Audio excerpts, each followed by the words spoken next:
கிருபை நிறைந்த நல்ல தெய்வம், சத்தியத்தின் தேவன் வல்லமையாய் வழி நடத்துவார்.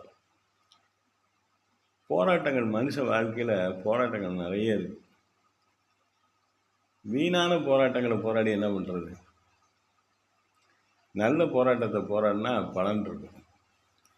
மனுஷ வாழ்க்கையில் சில பேர் சொல்கிறத பார்த்தீங்கன்னா, போராட்டமாக இருக்குது பாஸ்டர், எப்போ பார்த்தாலும் பிரச்சனையாக இருக்குது, போராட்டங்களாக இருக்குது.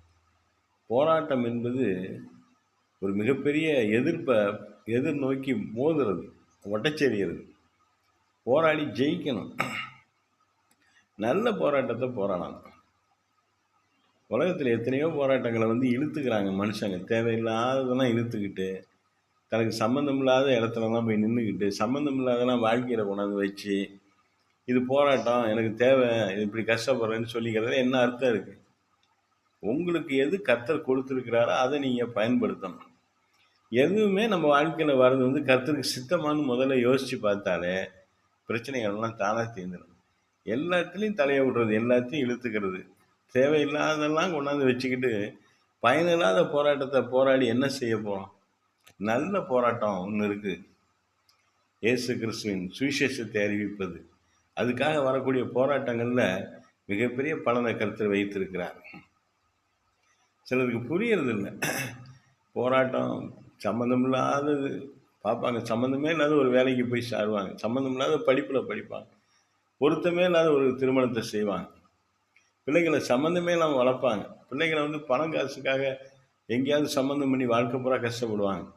பிடிக்காத பிஸ்னஸ்ஸு, பொருந்தாத பிஸ்னஸ்ஸு, நேர்மை இல்லாத பிஸ்னஸ்ஸு, எல்லாம் தேவையற்ற போராட்டம், தேவையற்ற நண்பர்கள், கெட்ட சகவாசம், கெட்ட ஐக்கியம், நல்லவங்க கூட இல்லாமல், கர்த்தருக்கு பிரியமானவர்கள் கூட இல்லாமல், சன்மார்க்கரோடு இல்லாமல், நீதிமான்களோடு இல்லாமல், துன்மார்க்கரோட போய் நம்ம சேரும்பொழுது போராட்டம் அதிகமாக இருக்கும். அது வேஸ்டான போராட்டம்.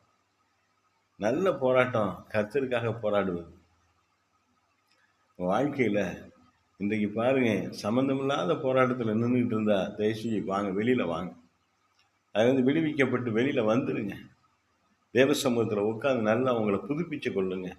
தேவ சமூகத்தில் நல்லா ஜெபித்து உங்களை நல்லா கர்த்தருக்கு ஒப்பு கொடுத்து கர்த்தரோட ஒப்புரவாகுங்க. உங்களை தூய்மைப்படுத்தி கொள்ள கர்த்தரிடத்தில் உங்களை முற்றிலுமாக ஒப்பு கொடுத்து இயேசு கிறிஸ்து ரத்தத்தால் கழுவப்படுங்க.